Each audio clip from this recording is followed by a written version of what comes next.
Good.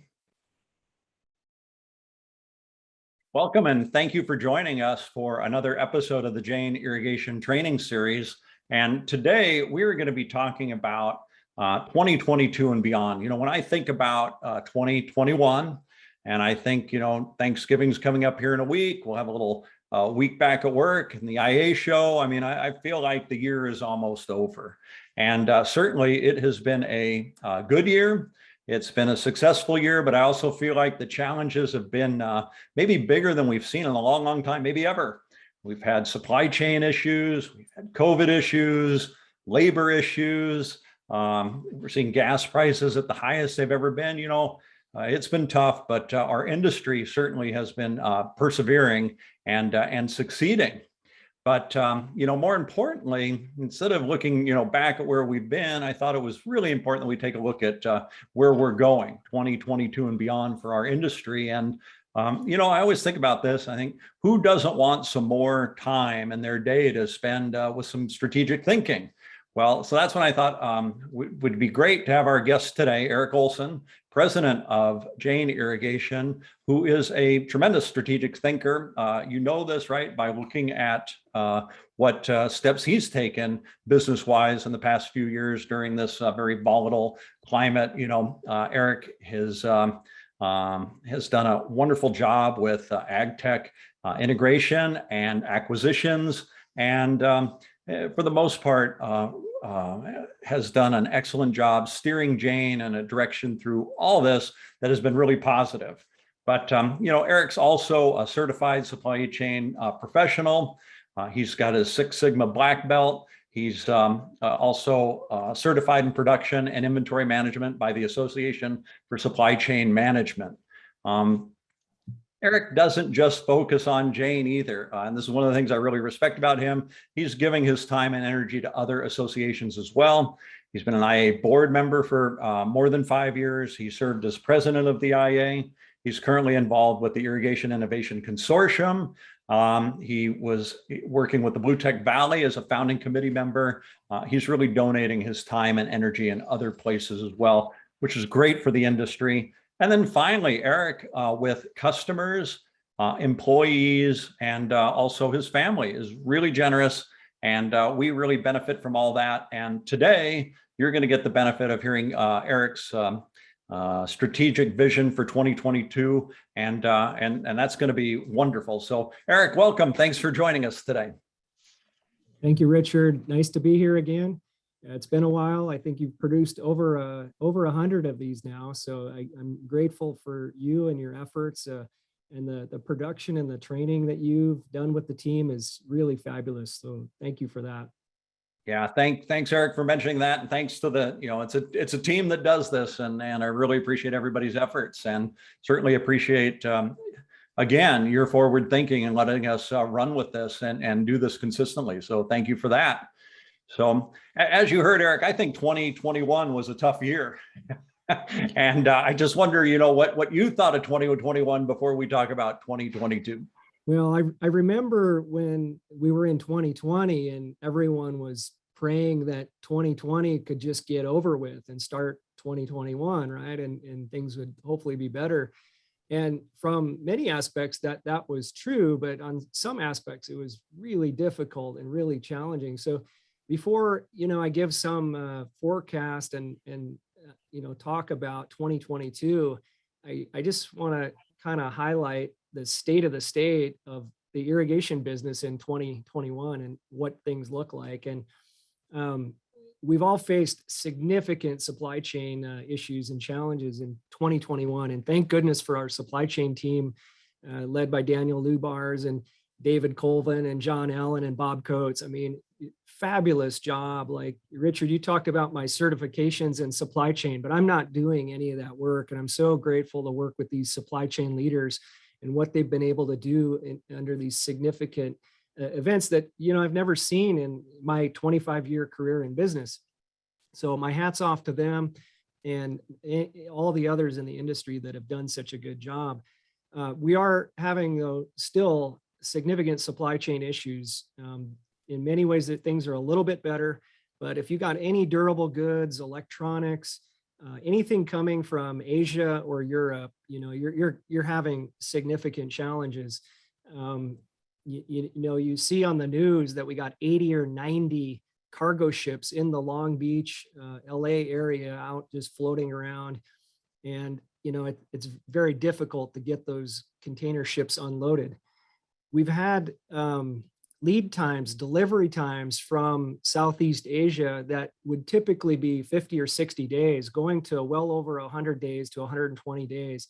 Even travel times from Europe have almost doubled, and the routes are taking longer. And this is a significant issue for many companies, that we're missing delivery dates. The working capital is higher. It's a real challenge that we faced. In addition to this, the cost of a container, previously, pre-2020, we could get containers out of Southeast Asia for $2 to $3 grand.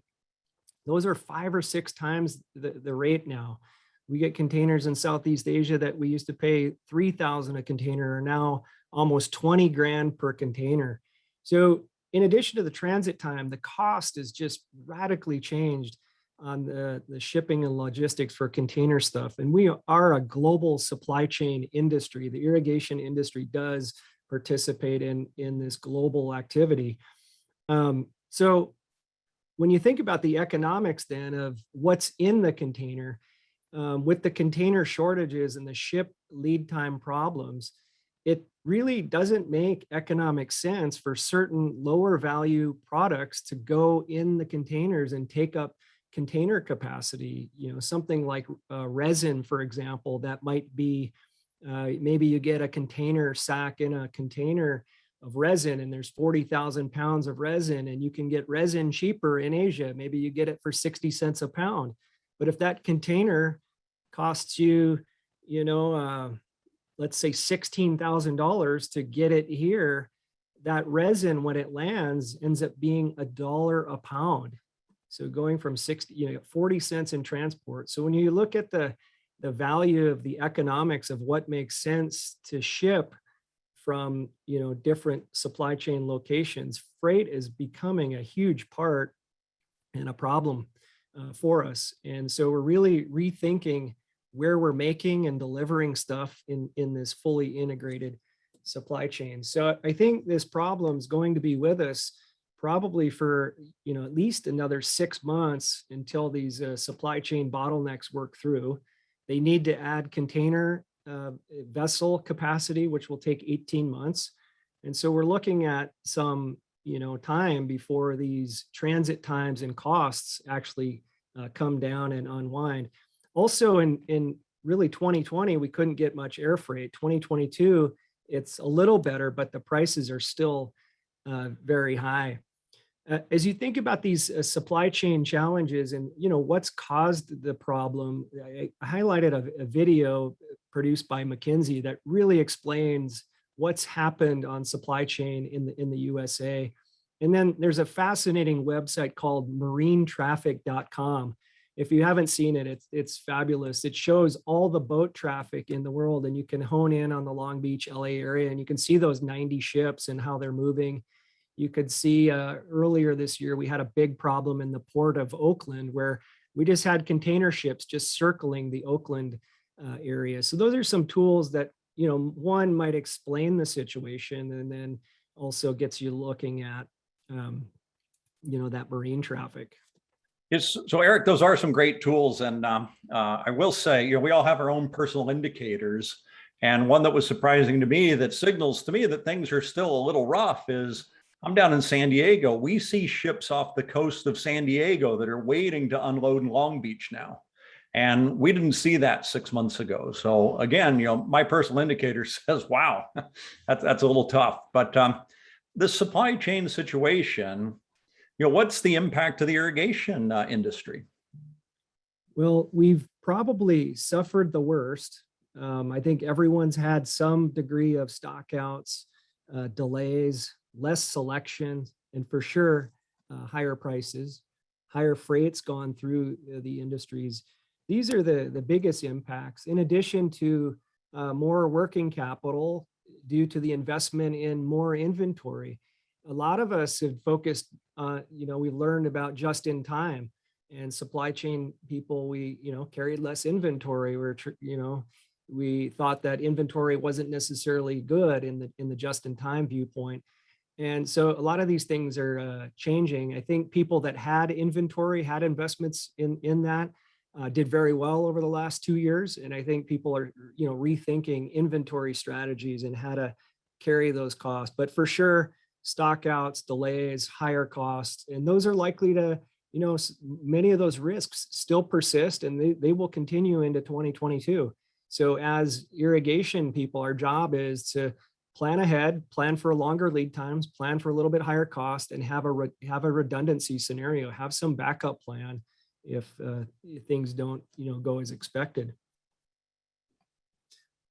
The next slide here, in addition to the supply chain issues and challenges just with freight and delivery and, trucking issues that we had 100% increase in resin over the 2020-21 period that we're in, over 100%. We had 13 months out of 16 beginning in June of 2020 where resin prices increased.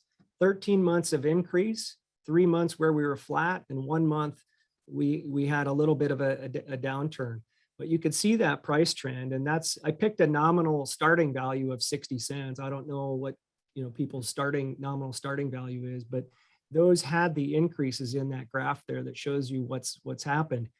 I'm hopeful that we've peaked, and maybe we can have some pullback here, but that pullback's not likely to happen right away. It's not likely to be aggressive. And so if there's people that are waiting for polyethylene to go back down before they buy irrigation, I think you might be waiting a little bit. PVC is even more tight on supply. PVC resin is at an all-time high.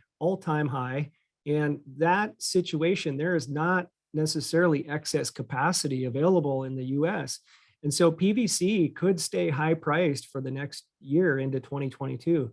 While polyethylene, there may be some excess capacity, but we saw what happened and how fragile that capacity is when we had that February freeze in the Gulf, and just the cascading effect of that in terms of resin pricing. So while there may be excess polyethylene capacity, and the system's pretty fragile. The hurricane season, we lost some production days to the hurricane season as well. You probably all have seen that lumber spike that we had in April, May, when lumber, increased overnight like 4x. Lumber's come back down. It's actually 25%, above the long-term average of lumber. Right now we have a steel price issue and availability on steel. Steel is really high. So it just seems to be a moving target of all these different products that have their own unique issues. The freight, probably the one common thing is freight, the availability and the handling and the transport is not generally available like it used to be. It's higher cost, and the service is not as good as it used to be. So it's pretty big issue. We're all seeing and feeling the effects of the lack of labor. And so the people that need labor are bidding up labor. Labor costs are going up, and they're going up pretty aggressively. I think we've typically, maybe labor rates have followed the long-term inflation rates, maybe 2 to 3, 4%. Inflation, you can see, is going up in the 6. We had CPI index that came out with over 6%, 30-year high.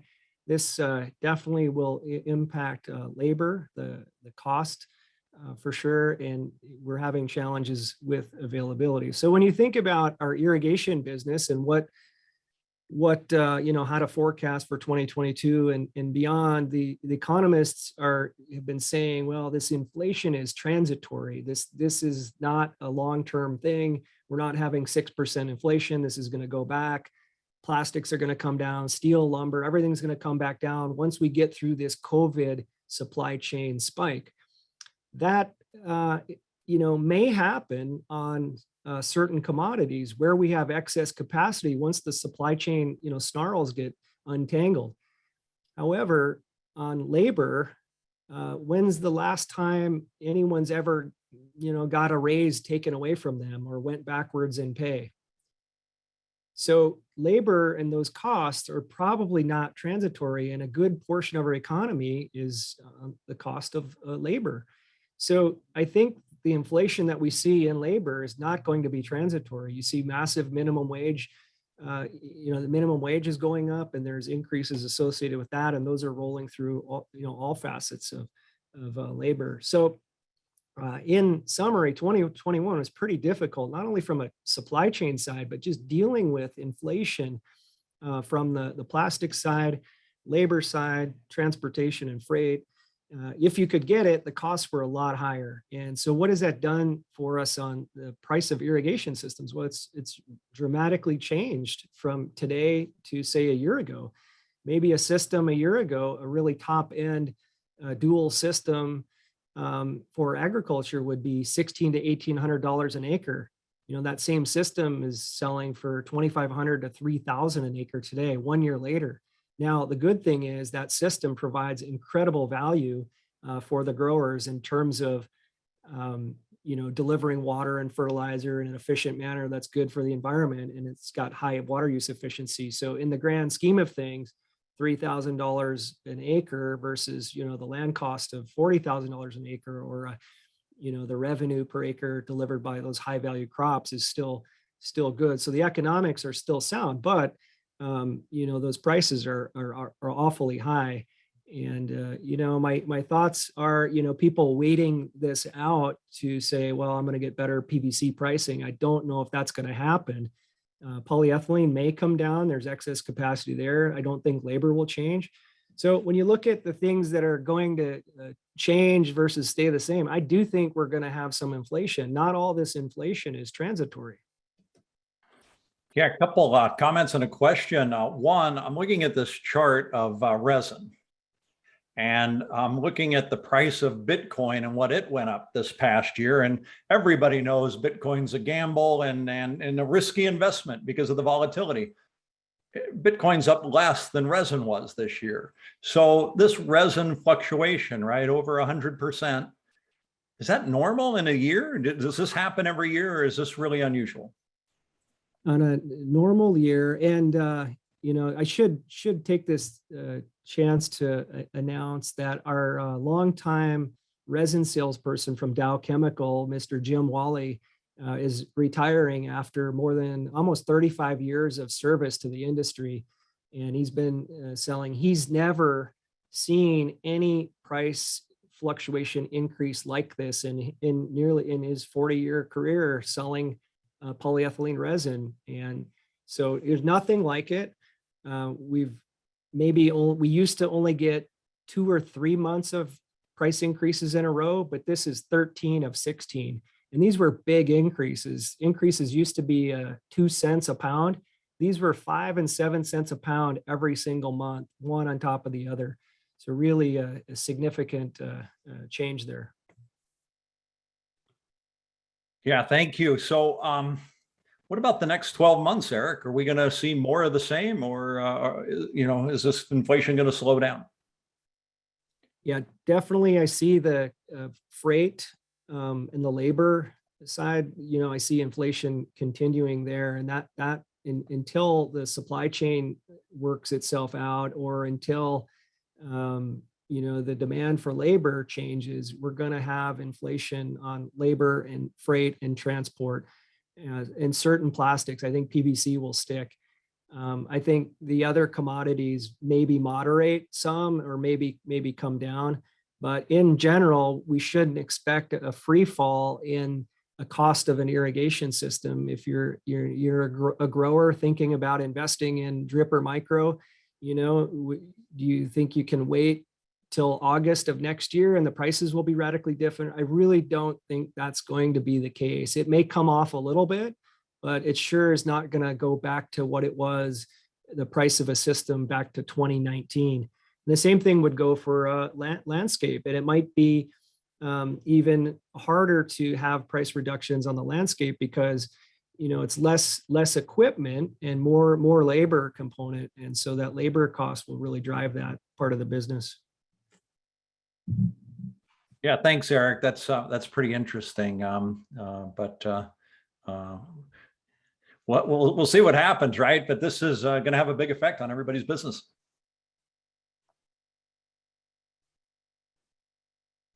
So I just want to remind everybody too that I've got both the chat and the Q&A open this afternoon. So if you have some questions or you want to have me ask a question, put them in there and I will ask at the appropriate time. I think the 12:20 train is going by Jain right now, right on time. So Eric just put himself on mute for a second, because if you've ever heard that train, it's a big one. It's a long one. Yeah, that thing rattles my office. The next slide, I'd like to talk briefly on a technology. We've invested a lot in the technology space, and through acquisitions and then company development to provide leading technology solutions to help the growers and landscape users conserve water, get high water use efficiency in a manner that's good for the environment. I'm really just thrilled that what is happening in the satellite industry. These tools are going to become a mainstream. The technology that we can get from satellite imagery is really phenomenal.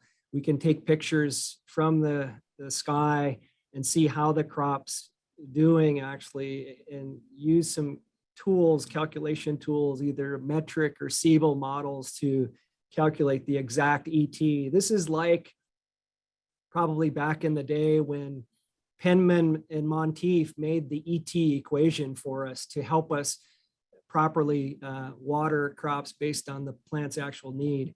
We're in that type of period here with these satellites, and those metric and Siebel models are going to become mainstream. So this just happened a couple of weeks ago. This Landsat 9 was launched, and that Landsat 8 program we're still getting great data for, but that combined with the Sentinel-2 is going to give us 30-meter resolution pictures of all the crop and landscape areas around the world. And with the calculations and the weather data, we can now get an ET value for your field or your landscape. And we can get down to 30-meter resolution, and we have great software tools that will actually allow us to see the uniformity of that ET to tell us how much water that crop is using on a daily, weekly basis, depending on what you need. There'll be new tools developed for fertilizer use, and variable rate irrigation is really going to take off, as will autonomous irrigation, all supported by these satellite efforts here that are, there are private companies that are participating in this space too. The company called Planet, they've launched, they got more than 200 satellites in orbit now, and this company can give 0.8 meter resolution, and they have an offering selling 3 to 5 meter resolution, and you can get these pictures, every other day. In the past, cloud cover was an issue in certain areas. If you came over once a week and there was clouds, you didn't get an image. Now with the revisit rates that happen more regular, you can use these in areas that have clouds. The really awesome thing about this technology is everyone's going to get an ET map, and this is going to be very low cost. It might even end up being free. A lot like if you have Google Earth and you look at Google Earth or Google Maps, it's going to be, we're going to get maps of ET that are going to, be able to help us to say how much is our landscape or farm, is how much ET is happening in that area. So there's great companies out there like OpenET, Climate Engine, and Planet, as I mentioned, that are focusing on that. At Jain Irrigation, we're going to use these tools, or we're already using them, and we've been using them for a number of years, along with our soil moisture sensor, our really amazing weather data set to create what we consider amazing irrigation schedules to get the right amount of water at the right time. We're using the machine learning tools that are available to us to get this watering and fertigating very precise for the grower. So, And we have this water management services business where we can help the grower use the latest state-of-the-art tools. So I'm really, excited about this technology. Richard, I've been a proponent of autonomous irrigation that we do on the landscape side with the Jain Unity platform, and that's the ET Water legacy product.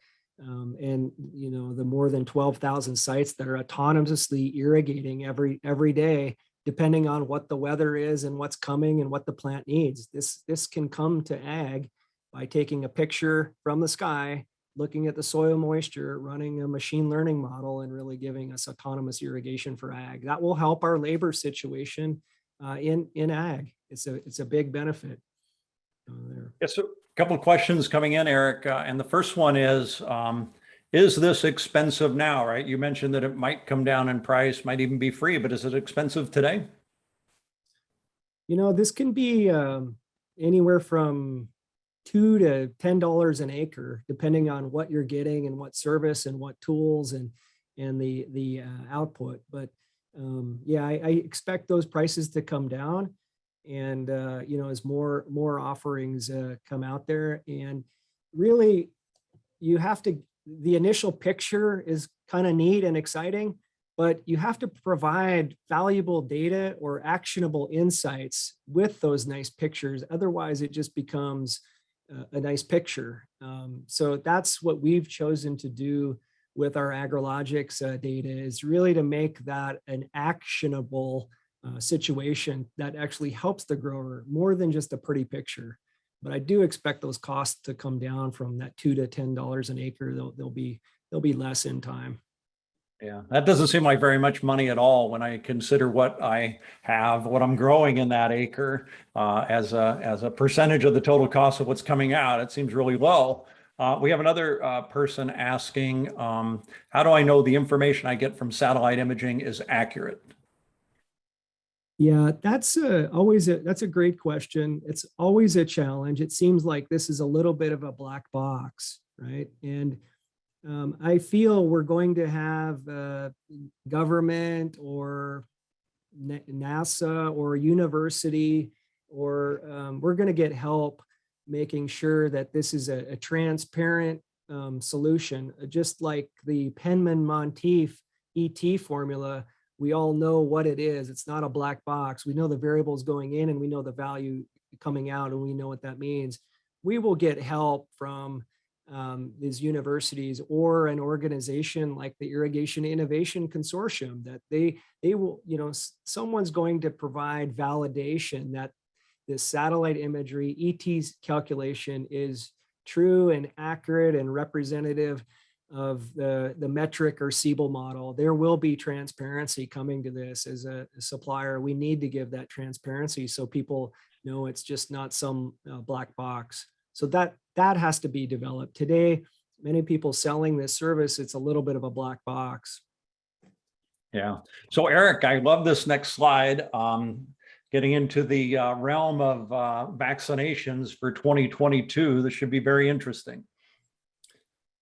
Yeah, we have this OSHA's emergency temporary standard that is, has come out, and it just suffered some legal challenges. But really, any company with 100 or more employees, and that's a decent number of companies in our industry, would either have to make sure your employees are 100% vaccinated, or you have to do weekly testing, and the employees have to continue to wear masks. So that was that came out, and right now, by January 4th, you'd have to have this process in place. So vaccination and testing, masking. So that the U.S. Court of Appeals, the Fifth Circuit, they granted a stay on this OSHA standard, and they did that just a couple of days ago. So this is temporarily on hold. And so, as companies in the irrigation industry, this can be pretty challenging. If you just take the vaccination statistics today in America, where maybe 60% of the population is vaccinated, and you apply that to, let's say, a company, even a company like ours, you got 60% vaccinated. 40% unvaccinated, and you now mandate this vaccination, I think the government's thinking that there'll be a small impact, if any, on the the labor situation. And I'm really worried that it might be bigger than they think. I'm worried that for these companies where, let's say you have 40% unvaccinated, that if you're forcing them to get vaccinated or this rigorous testing situation, that we could lose 10% of our employees that simply don't want to get vaccinated or don't want to go through this process, then they'd rather take unemployment. We've learned about this great resignation that's going on, and we've lost 4 million people out of the workforce, and we need those people. The unemployment rate, is such that I think we all probably in this industry have open positions, and we can't afford to lose any more workforce. So I'm hopeful that we don't lose employees, but I'm worried that that impact could be higher than what the current administration is thinking this impact will be. So, what do we need to do in irrigation? If you're over 100 employees, I mean, you probably are tracking vaccination data and have a roster on this already. But if you don't, you got to start doing that. And then as a company, we have to decide, are you going to mandate vaccination or are you going to allow for the testing? And then really, it looks like this is going to get resolved in the court systems for sure. So, but pretty big deal. And January 4th is kind of a key date. And so, we're all kind of watching this, but could have a big impact. The reason why I bring this up in this presentation is if the large companies, for say, all lost 10% of their workforce, we're all running pretty lean anyways, and this would have some impact on our industry. So that's why I bring this up in this context. Yeah, it's pretty interesting also from the standpoint of I'm a business owner. I have 101 employees. Nobody's looking at me. I'm going to stay under the radar. I'm not going to report this. What happens if you don't? What happens if it goes forward and you get caught? Yeah, the fines are extreme, and they can be 6,000. I get the fine numbers wrong, up to $17,000 per occurrence.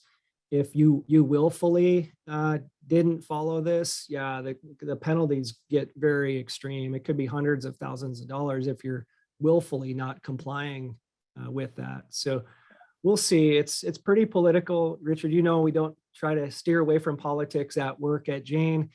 Try to have a politics-free zone, but this will be definitely decided in the courts. I'm just worried that it's going to impact the workforce at our company and in our industry. So, yeah, I guess, and I like your main point here, and I think that is you don't know if it's going to go through or not, but you better prepare for it because you don't want to be surprised by it if it does.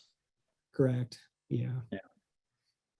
So yeah, one of the main topics of this is like, well, what do we think is going to happen in 2022? Will we grow? And so, you kind of look at the data, we kind of say, well, what happened in 2021? So 2021 is turning out to be a pretty dang good year for many irrigation companies. The activity or business level number of irrigation systems or irrigation products that we're selling, it might be 5%, maybe 10% above the prior year. But with the inflation that we're seeing, and not all those prices are getting passed through, some are absorbing them and some are passing them through.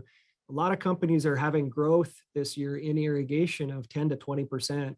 Some more, some less, but 10 to 20%, I would say, is probably the growth rate of the industry in terms of overall dollars. Now, this varies quite a bit by region. And, did the drought impact that? I have a few bullet points and slides here I'm going to show and share as I build a thesis for 2022 growth or not. Yeah, the drought definitely had some impact. I'll show some slides on commodity and specialty pricing. I think the dollar plays a big role in the ag business if we grow or not. And then we've talked a little bit on inflation and labor. So when you look at this drought monitor picture, when you look at that screen and then you take a look at this next slide that I have, this is net cash farm income by region. And so on the fruitful rim here, you can see the net cash farm income is down 23% along the fruitful rim.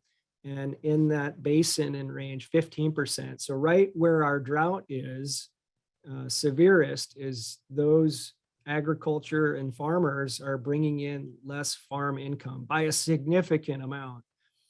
Now, in the heartland, the corn and soybean belt is up massive. The price of corn really jumped in the last year. So did soybeans. And so the corn and soybean farmers did really well. But the specialty crops, cotton and dairy, did not have such a great year.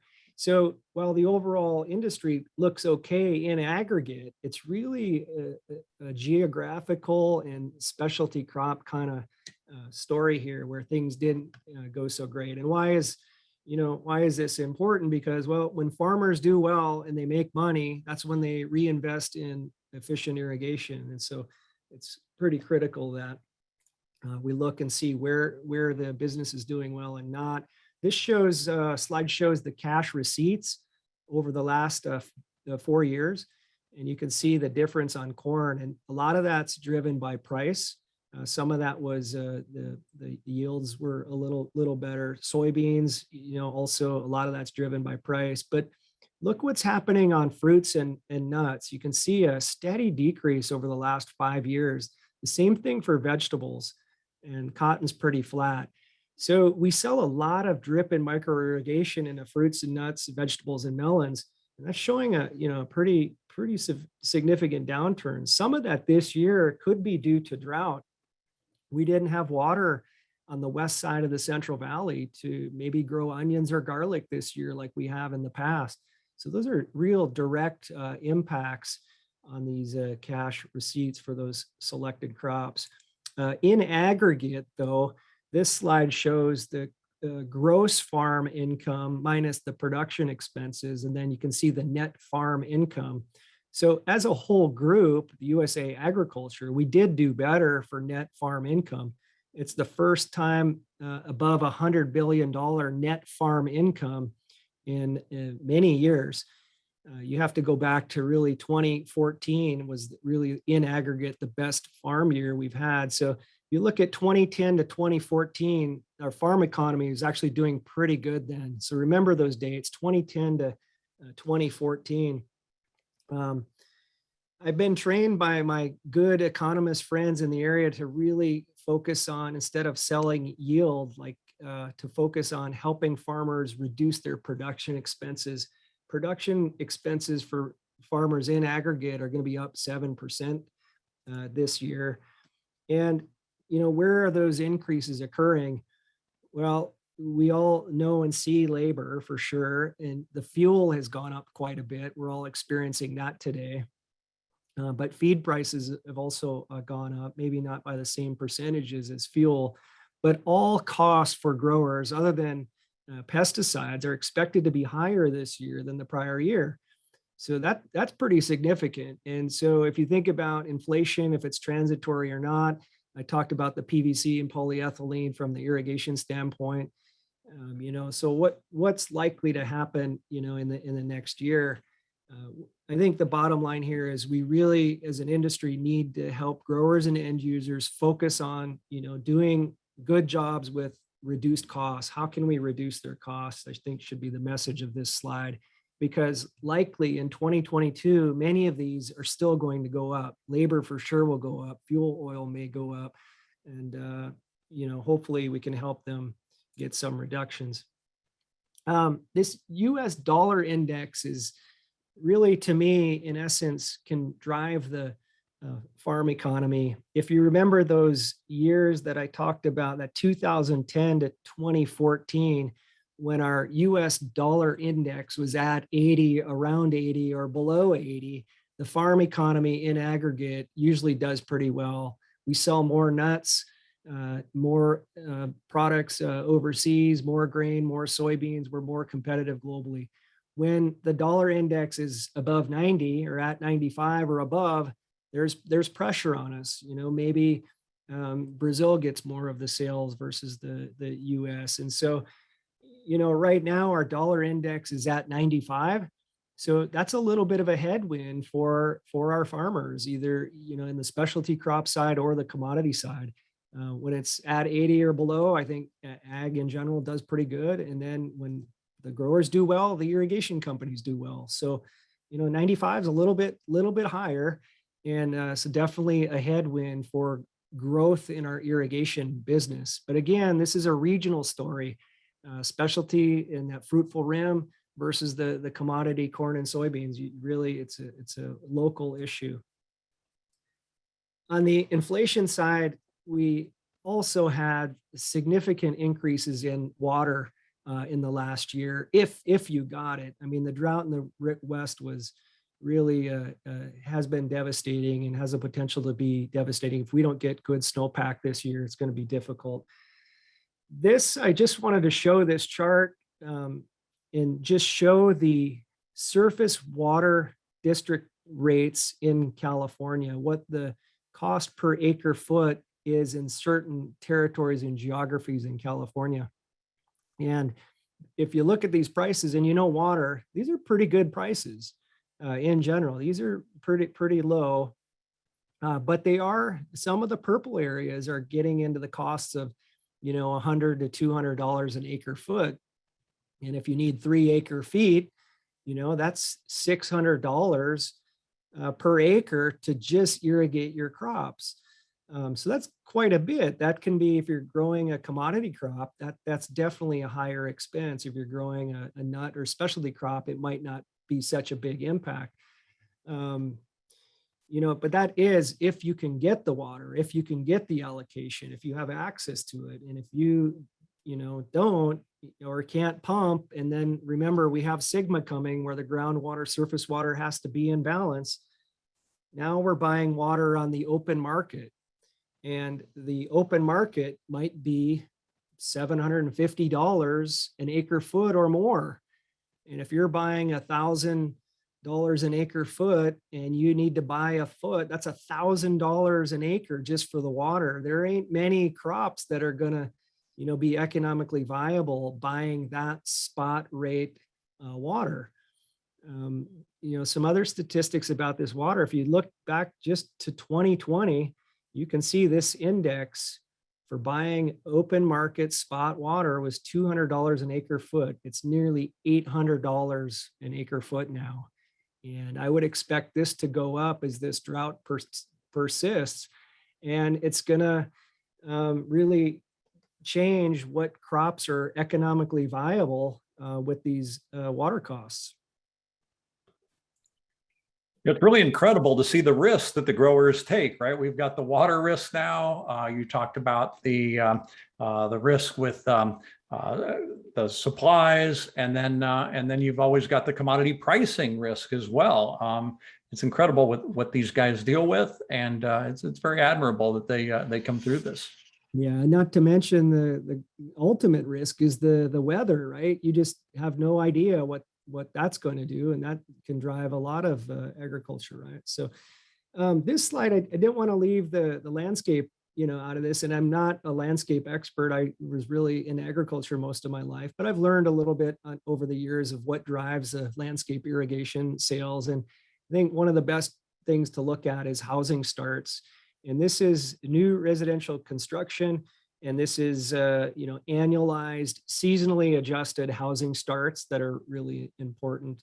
And you can see for the last, 2016 to 2019, relatively flat. You can see the COVID impact, that supply chain shock on housing starts. We see that shock in so many other areas, from freight, logistics to all kinds of production. That shock is what's causing a lot of this supply chain disruption. So the construction industry wasn't immune to that type of whipsaw and the shock. But probably the big highlight here is that housing starts are now more than 1.5 million per year on a seasonally adjusted number rate. And our long-term average over these 5 years was 1.2 million. So that's a 20 to 25% increase in housing starts that are going. Now we need housing. The price of housing has gone up, and part of it's a supply demand issue, and we really have affordability issues in housing. But the housing starts have gone up by 20-25%. You can also see the permits are up pretty big too. It's interesting that the permits and the starts are up, but the completions are not. This may be a labor issue. This might be a timing, a seasonality, but for irrigation companies, this is probably good news that we can expect when you get housing start growth like this of 20% or more. You think back to 2005, 2006, 2007, those were great years for irrigation companies. I mean, we were going like gangbusters selling irrigation companies to the new home sites. So I think this is definitely positive for the landscape market as well. So I've thrown a lot of slides and a lot of information. And if you have to pick a number to say what the industry is going to do this year, like how much is the landscape market going to be up or down? And we're on a recording here, so we'll be able to look back and see if we were accurate or not. But based on the kind of the data that we have and the unwinding of these COVID supply chain issues, I really think we should see volume increase in the landscape market between 5 and 10% in 2022. I do expect the revenue dollars for the industry to be up more than that, really due to the inflation area, and then just prices getting pushed through the market more wholly. There were some companies that didn't think that these resin prices would stick or stay.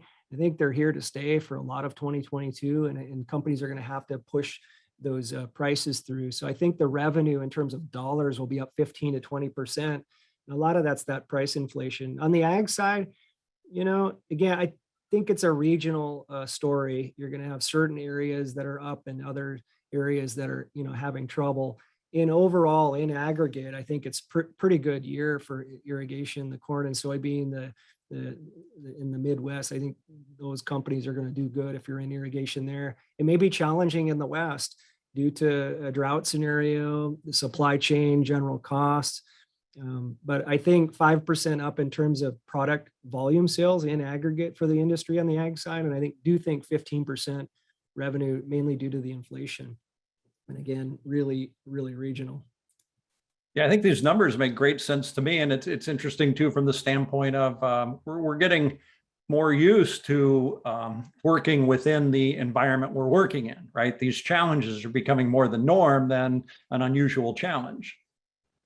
Yeah, correct. I mean, we got a great management team that's working through these issues, and they're making them look easy. We are working harder. Our teams are doing a fabulous job, and the whole industry is, for how definite, challenging the situations are. Some other topics that, I wanted to just chat about, which I think will be important in 2022. We've heard a lot about climate change in the last year. And we're seeing the effects. If you drive California and you just see the reservoirs, I am really spooked by the levels of water in these reservoirs. It's something we've never seen. And I've been in California for over 20 years, and it's really shocking and scary to me. And so this climate change is real, and we're going to have to work on that as an industry. A great place to work on these industry challenges like this are the Irrigation Innovation Consortium. I put the website there. They can help on innovative research to help, mitigate climate change for the irrigation companies. The drought, we're still in it until we're not. This carbon management, I think, is interesting to our space, and we're going to have to know more about this and pay attention. Supply chains, I didn't mention the electronics problems on supply chains. We're having a heck of a time, and most are due to the semiconductors, electronic parts shortages, and the costs are going up on electronics. And we sell a significant amount of electronics gear into the irrigation business, and it's a real challenge, not only to get components to build that gear, to get modems. You did a great webinar, Richard, on the 3G sunsetting. That is, those are some significant obstacles there. I think we'll all think about just-in-time inventory differently, and we'll probably be thinking more of supply chain resiliency, and we'll be working on those this year. Employment and labor is probably one of the top issues facing all of our companies, including ours. We're going to have to do everything we can to support and take care of our employees from a wage and benefit standpoint, from a health and wellness standpoint, to you know, this what people are dealing with the emotional distress and things, the mental health side of things. I think, you know, our society and our companies, you know, people are really struggling with mental health, and I think this is going to be important for us to, as companies, to try to help our employees as best we can. Cybercrime, Nathan DeSutter, who helps us and consults with us on our IT, did a fabulous webinar a couple months ago on cybersecurity, and he walked through what people do in terms, you know, to hack into your systems. And I think this is a huge threat. We've been working on this at Jain for many, many years now, but the agriculture community is a huge target because maybe they don't have current or updated systems, but this is a huge issue. It's been impacting our industry already. And if, you know, one is impacted, we can see we've had suppliers of ours that have been impacted, that impacts us. So as a whole industry, we need to be aware of this cybersecurity threats and really work to take care of those. I think the technology is going to continue to advance. We got this great irrigation technology, the satellite imagery coming into helping us with autonomous irrigation in agriculture. We're going to further develop those tools. And then, you know, big question is, a lot of people are forecasting, you know, when do these asset bubbles pop? And then, you know, I don't know if I see that happening in 2022. I just think there's too much liquidity out there. And I think 2022 can be a pretty good year overall. But, you know, if these asset bubbles pop, or there's some black swan event, or the Evergrande China real estate thing gets a contagion, you know, I think all bets are off on all of this if some of those asset bubble black swan events type, you know, happen. I love that forecast, Aric, and I'm excited about it. One of the things I hear a lot about is carbon offset credits, and it's a popular term these days. A lot of people use it. I'm not so sure we all understand it very well. Would you consider coming back and doing a webinar on carbon offset credits for us? Yeah, I will. I'm fascinated by that. I'd love to do that, and yeah, definitely work with you, and we'll find maybe the right guests. There's a lot of work going in the space, and yeah, I'm fascinated by that. So let's definitely do that, Richard. Yeah. Well, listen, Aric, I think you did a tremendous job today. When I think about the information we all were able to gather from this and have recorded and can go back and review in the next few years, right? Because it was 2022 and beyond. I think it was really generous of you to share all this information. It was quite valuable to me, and I know all our other viewers, it was valuable to them as well. So thanks so much for doing this. I really appreciate it. I'm looking forward to hearing more from you next year. It's hard to believe we're right here at year end. Yeah, thank you, Richard. Yeah, I'm grateful for you putting these on, and yeah, grateful for all of you know, our customers and stakeholders that join us on these webinars each week. You're giving us 30 to 40 minutes of your time multiple times during the week throughout the year, and yeah, to all my friends that are there watching this, I hope you have a nice Thanksgiving and a great holiday, Merry Christmas, and a Happy New Year. Yeah, very nice message. Thank you, Aric. And just want to remind everybody that if you go to the jainsusa.com website /trainings, you can see all our trainings there. Many of them are available for CEU credits with the Irrigation Association. Our videos are free to watch, so you can watch them free and get a credit. We even put a link onto how to actually apply for the CEU credits and get them from the Irrigation Association on the website. So end of the year, time to use it. So thanks again, everybody, for joining us today. We'll be back on Friday with Corey Broad, and he's going to be talking about winterization and winter maintenance for irrigation systems. It's truly another great presentation from Corey. So thanks, everybody. Thanks again, Aric, and we'll talk to you all soon.